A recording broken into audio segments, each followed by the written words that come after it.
South Florida is beyond hot, and we're not talking temperatures and climate change. This time, it's the real estate market. I would say when I started 8 years ago, an apartment that was renting for $1,200 now is renting for $2,000. Mary Guzman has been a real estate agent in South Florida for almost a decade.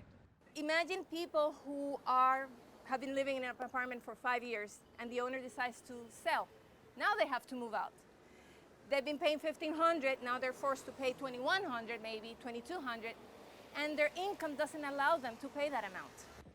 The challenge for locals is that their wages are not keeping up with surging rent increases, lighting the area up to become the worst place for renters nationwide.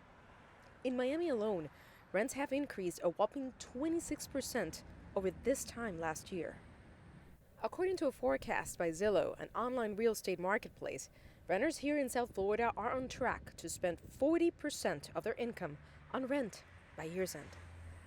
The rental market is so bad that this young professional decided to move in with an aunt and save some money to buy a property.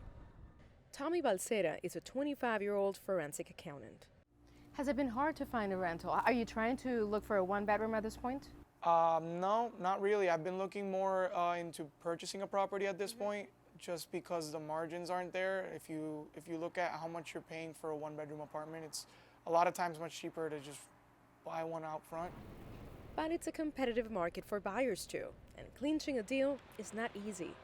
So I've been doing a lot of research. It's a little frustrating. You just see good opportunities come along and it's Wednesday afternoon.